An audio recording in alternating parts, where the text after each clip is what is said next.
Hello everyone, and welcome back to Let's Draw. Now I know it's been a little while since the last video, but I ran into a few issues I wasn't aware of with Sketchbook. So Sketchbook will not save a video if its playback time is over 15 minutes. The recording time doesn't seem to matter, but the playback time will act like it's going to save, but it just does nothing. Because of this, I had to redo the coloring several times. It may be that there's an in-app purchase to get around this, but for now I just recorded this in smaller chunks by recording each step separately. So now let's go ahead and get into the video. So I'm going to start by working on the eyes using the circle and fill tools first. Then I'm going to add in the pupils. Don't worry about the pupils being perfectly round since I'll be using the smudge tool next to bring out the marks to get a starburst effect like how eyes usually look.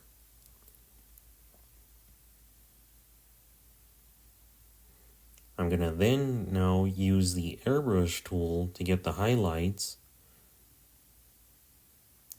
Once I get the highlights to the way I want them, I'm going to be using the fine airbrush tool for the shadows.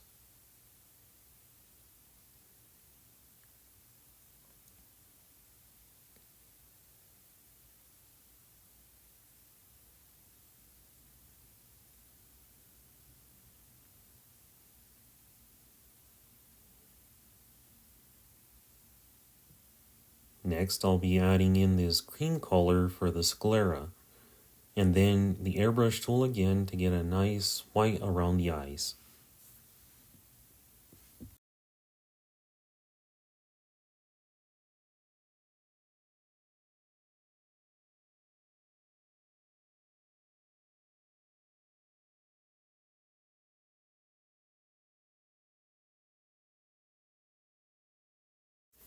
Now this next part is going to be using a fun effect to make this crown look like metal.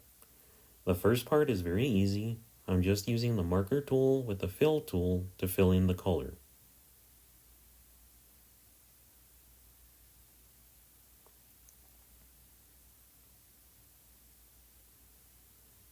Next, I'll be adding the shadows with a darker color and the smudge tool along the way. As you can see here, the smudge tool gets this nice blending effect. You could also use the airbrush tool to do the same, but I feel like I have better control with the smudge tool instead.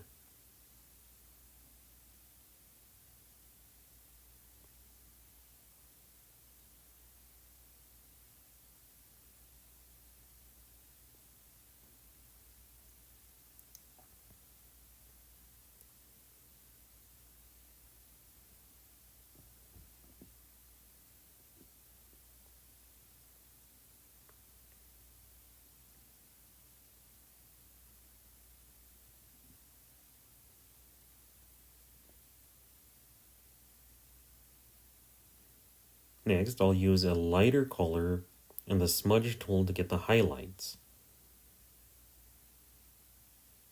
I'll also be going over it again with another lighter color using the smudge tool again.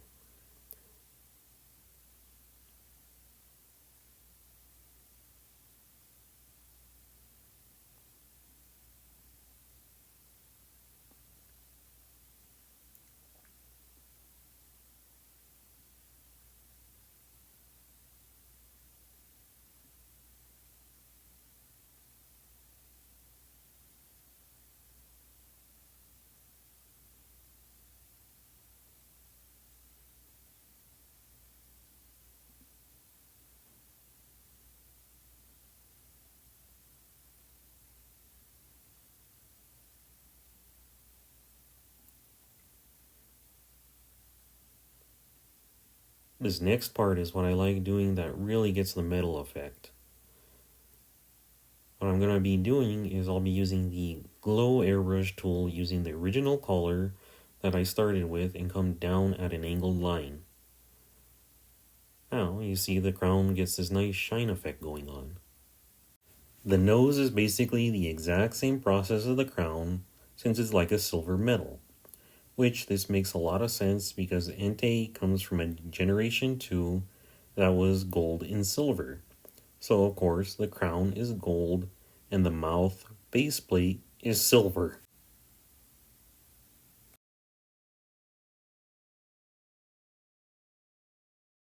This next part is for Entei's head fins, I guess. I'm not exactly sure what these things are considered to be.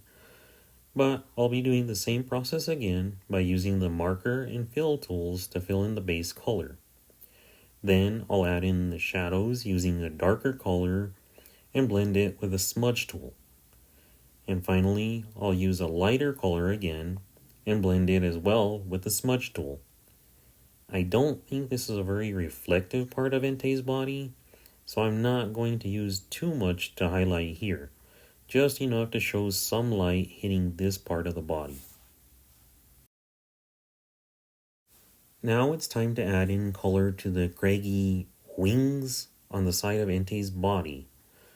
Honestly, I'm not sure why these legendary beasts didn't get the additional typings, because this makes me think Entei would have had the rock type, while Suicune would have had the flying type, and Raikou could have had the ground or maybe even the fighting type, along with their main types to get the rock, paper, scissors deal that Pokemon has.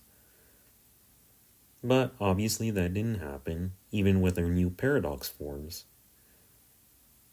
But anyways, now for this part, I'm going to use a couple of different tools to get the rocky effect.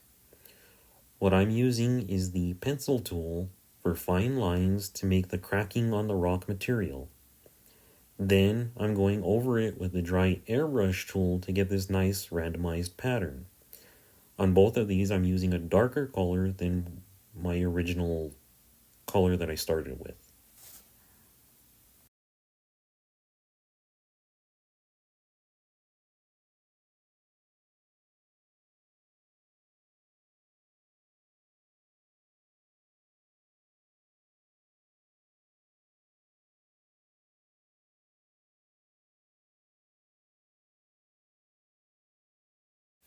Next, I'm going to be working on the mane, and it has this nice smoky effect that it looks like smoke coming out of a volcano.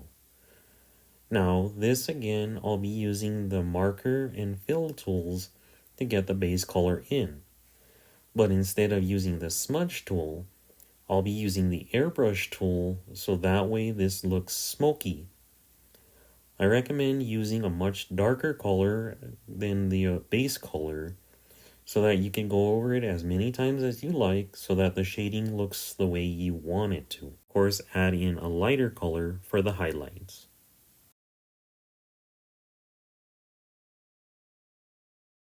Now it's time for the shackles.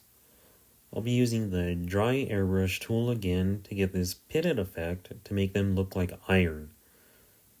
Unlike the other parts that I had highlighted, I'm going to go over the highlights with a dry airbrush as well, because iron's not really that reflective anyway. Now it's time for the most time-consuming part, the fur. I usually put this part for last whenever I work on hair or fur. Now I'm actually using an old technique that I used to use. All I'm doing is stroking the pencil tool with variations in color for the shading and highlighting.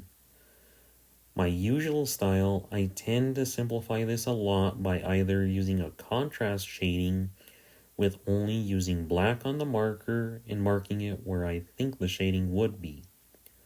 Or I'll simplify this technique by only creating dark lines with a pencil tool around the shaded areas using the tips of the hair or fur as a starting point.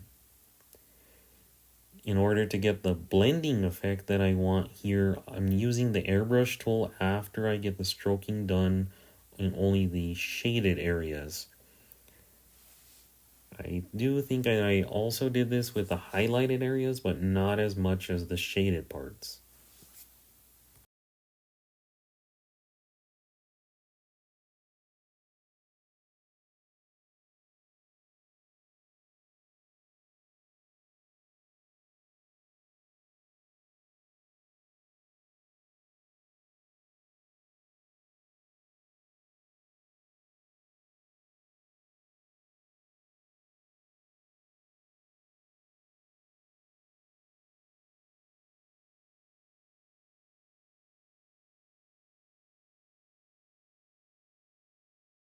Continuing on, the fur for the underbody is exactly the same as the main coat. However, there isn't much to highlight here because of the way I posed Entei here.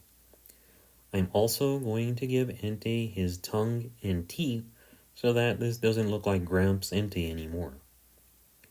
For the shading, I'm just using the airbrush tool with black so that I can make this as dark as possible.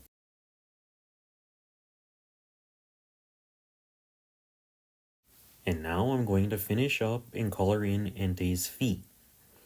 I'm using the exact same technique that I used for the mane by using the airbrush tool to get the shading and the highlights, but I'm not using too much for the highlights since the feet are at the bottom, so they'd get more shading instead.